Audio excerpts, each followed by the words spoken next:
headlines tonight, and you see a world defined by its fractures. From the quiet passing of loyal North Korean elder to a public war over culture in New Zealand. These stories are a map of what we value, what we are willing to fight for, and what the powerful are willing to erase. This is the Global News Update on Top Accolade News.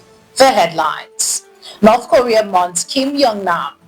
New Zealand faces backlash over plan to remove Maori culture requirements in schools. Starbucks sells major stake in China. Peru breaks diplomatic relations with Mexico.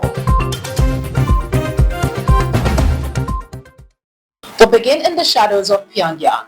Kim Jong-nam, the steadfast diplomat who served as North Korea's ceremonial head of state from 1998 to 2019, has died at 97, state media announced on Tuesday. A loyal aide to three generations of the Kim family, he represented Pyongyang abroad and once led the delegation to the 2018 Pyeongchang Olympic alongside Kim Yo-jong. 평화와 자주 통일, 공동 번영을 위한 실천적 방도들이 뚜렷이 명시되어 있는 14선언은 His death marks the quiet end of an era defined by rigid loyalty and rehearsed power, the man who spoke loudly for a system that rarely let him speak freely.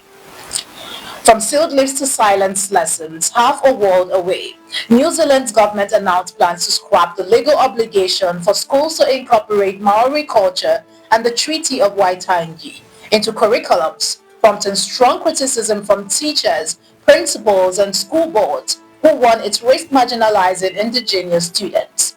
Education Minister Erica Stanford argued the requirement did not improve Maori achievement and placed an unfair burden on school boards, while critics says it undermines social cohesion, cultural visibility, and New Zealand's global reputation for indigenous education.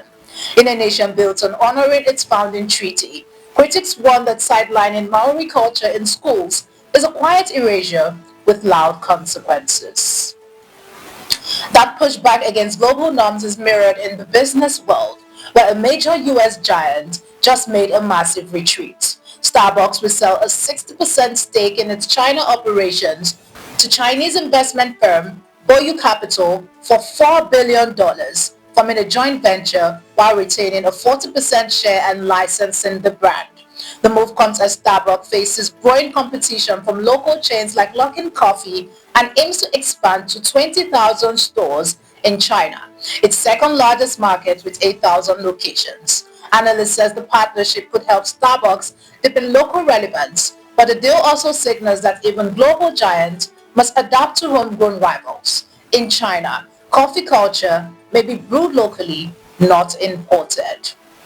Diplomacy has taken its high-stakes game.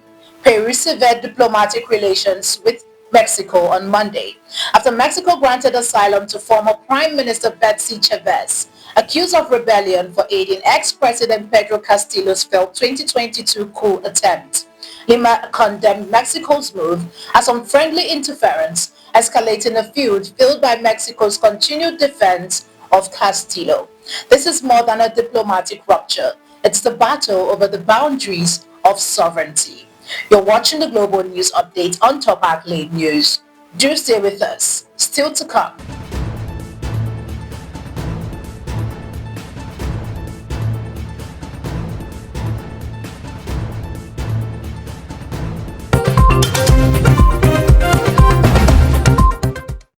Thanks for staying with us.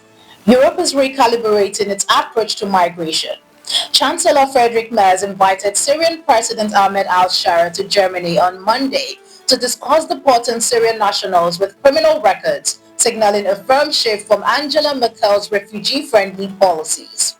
Merz declared that the Syrian civil war is over, removing what he sees as grounds for asylum, while also exploring ways to help stabilize Syria.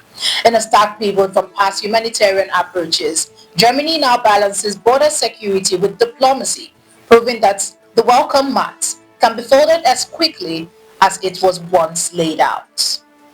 That hardline approach on deportation takes us to a major conflict zone, where human rights groups are challenging a key NATO ally.